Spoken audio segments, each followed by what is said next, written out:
আদম আলাইহিস সালামের ঘটনা সম্পর্কে আরেকটা দারুণ বিষয় আছে। ফেরেশতারা আল্লাহকে প্রশ্ন করেছিল কারণ তারা আদম সৃষ্টির ব্যাপারটি অনুধাবন করতে পারেনি। একই ঘটনায় কিছুটা পরে এসে অন্য একজন আদম আলাইহিস সালামের সৃষ্টি নিয়ে প্রশ্ন তুলেছিল। ইবলিসও প্রশ্ন করেছিল। সে বলল, আসজুদু লিমান খালাকতা তিনা, এমন ব্যক্তিকে সিজদা করব যাকে আপনি মাটির দ্বারা সৃষ্টি করেছেন? কেন এমনটা করতে যাব? ফেরেশতারা প্রশ্ন করেছিল, আবার ইবলিসও প্রশ্ন করেছিল। আল্লাহ আমাদের শিক্ষা দিচ্ছেন যে কখনো কখনো মাথায় প্রশ্ন আসতে পারে। ফেরেশতার মতো ভালো হলেও প্রশ্ন আসতে পারে, আবার ইবলিসের মতো খারাপ হলেও প্রশ্ন আসতে পারে। প্রশ্ন আসাটা সমস্যাপূর্ণ নয়, প্রশ্ন আসার পর আপনি কি করেন তার উপর ভিত্তি করে সমস্যা তৈরি হতে পারে। খারাপ চিন্তা আসার পর আপনি কি করেন সেটাই দেখার বিষয়। খারাপ চিন্তা আসার সাথে সাথে ফেরেশতাদের মতো সুবহানাল্লাহ বলুন এবং চিন্তাটাকে মেরে ফেলুন। আর যদি এমনটা না করেন তাহলে আপনি ফেরেশতাদের পথ অনুসরণ করছেন না, আপনি শয়তানের পথ অনুসরণ করছেন। এ দুটার মাঝে পার্থক্য এটাই। যদি চাকরি হারিয়ে ফেলেন তখন আপনার মনে এই ভাবনাটা এসে পড়তে পারে যে আল্লাহ আমার সাথে কেন এমনটা করলেন? আল্লাহর প্ল্যান কি? যে 2 বছর যাবত আমি চাকরি খুঁজছি, কোনো চাকরি পাচ্ছি না, বা আল্লাহ কেন আমার পরিবারের অমুক সদস্যকে ক্যান্সার দিলেন, অমুক অমুক ঘটনা কেন ঘটলো, কেন ওই বাচ্চাটাকে মরতে হলো, আমাদেরকে কেন দেশ ছাড়তে হলো? মানুষ তাদের জীবনের বিভিন্ন ঘটনাকে প্রশ্ন করে। মাঝে মাঝে মানুষ প্রশ্ন করে, পৃথিবীতে কেন এত যুদ্ধ বিগ্রহ? আল্লাহ কেন এসব ঘটতে দিচ্ছেন? কেন এখানে কেন ফিতনা হচ্ছে, ওখানে কেন এই ফিতনা হচ্ছে? আল্লাহ কেন এসব বন্ধ করছেন না? বেশ কয়েক বছর আগে নিউ ইয়র্কে থাকাকালীন সময়ে আমার এক বন্ধু ছিল। সে কিছুটা অদ্ভুত প্রকৃতির ছিল, আমি তাকে বেশ পছন্দ করতাম। প্রায় 20 বছর আগে রমজানের এক সময় একদিন সে আমাকে বলল, আমার মাথায় একটা দারুণ বুদ্ধি এসেছে।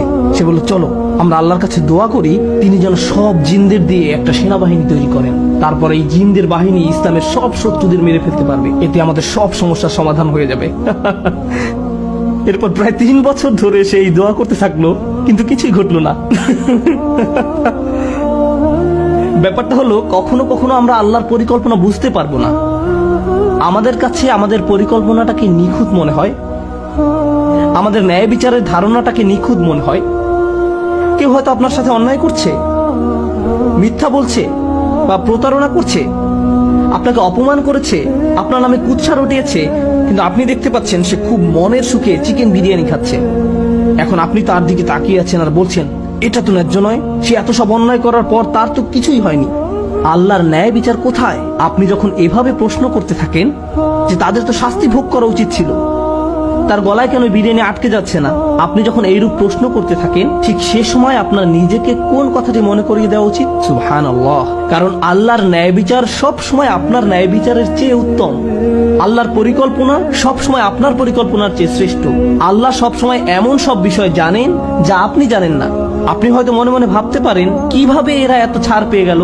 ভাবছেন আল্লাহ হয়তো কোনোভাবে তাদের ছেড়ে দিয়েছেন, কিন্তু এভাবে চিন্তা করার অর্থ হলো আপনার মাথায় কোনো এক জায়গায় এই চিন্তাটা ঘুরপাক খাচ্ছে যে আল্লাহ ন্যায় বিচার করেননি। আর যদি মনে করেন আল্লাহ ন্যায় বিচার করেননি, আর সেজন্য এই চিন্তা থেকে একটু পেছনে সরে এসে আপনাকে বলতে হবে, সুবহানাল্লাহ, হে আল্লাহ আপনি নিখুঁত, ত্রুটিহীন, আপনি পবিত্র। বুঝা গেল? এটাই সুবহানাল্লাহের প্রকৃত অর্থ। আর আসলে আল্লাহ আমাদেরকে শিখিয়েছেন, রাসূলুল্লাহ সাল্লাল্লাহু আলাইহি ওয়াসাল্লাম আমাদের শিখিয়েছেন, এবং এমনকি কোরআনেও বলা হয়েছে, ওয়াসাব্বিহ বিহামদি রাব্বিক। আর আমরা বলে থাকি সুবহানাল্লাহ, আলহামদুলিল্লাহ, ঠিক কিনা? তো প্রথমে সুবহানাল্লাহ এবং পরে আলহামদুলিল্লাহ। কেন? কারণ আল্লাহ সম্পর্কে খারাপ চিন্তা থেকে মুক্ত না হলে সত্যিকার অর্থে আল্লাহকে ধন্যবাদ দিতে পারবেন না এবং আল্লাহর প্রশংসাও করতে পারবেন না। আপনি হয়তো মুখে বলবেন আলহামদুলিল্লাহ, অন্তরে এটা অনুভব করবেন না। এমন মানুষের সাথে কখনো দেখা হয়েছে যারা তাদের জীবন নিয়ে সুখী নয়? সবকিছু কেমন যাচ্ছে? আলহামদুলিল্লাহ। সে মুখে বলছে আলহামদুলিল্লাহ, কিন্তু আল্লাহ তার জীবন যেভাবে পরিচালিত করছেন তাতে সে সুখী নয়। সে এই ব্যবস্থাপনার বিরুদ্ধে আপত্তি তুলছে। কোন জিনিসটা অনুপস্থিত? সুবহানাল্লাহ অনুপস্থিত। আর সে কারণেই তার আলহামদুলিল্লাহ দুর্বল। সুবহানাল্লাহ না থাকলে আলহামদুলিল্লাহ পূর্ণাঙ্গ হবে না। আর তাই রাসূলুল্লাহ সাল্লাল্লাহু আলাইহি ওয়াসাল্লাম কত নিখুঁত ভাবে বলছেন আমাদেরকে, সুবহানাল্লাহি নিসফাল মিজান ওয়ালহামদুলিল্লাহি তামলাউল মিজান। সুবহানাল্লাহ হলো পাল্লার অর্ধেক, আর আলহামদুলিল্লাহ সে পাল্লাকে পরিপূর্ণ করে দেয়। মন থেকে সুবহানাল্লাহ তাসবিহ করতে না পারলে আল্লাহর প্রশংসা করার পর্যায়ে পৌঁছতে পারবেন না। সর্বশেষ সুবহানাল্লাহ সম্পর্কে যে ব্যাপারটি শেয়ার করতে চাই, আজকে শুধু সুবহানাল্লাহ নিয়েই কথা বলবো।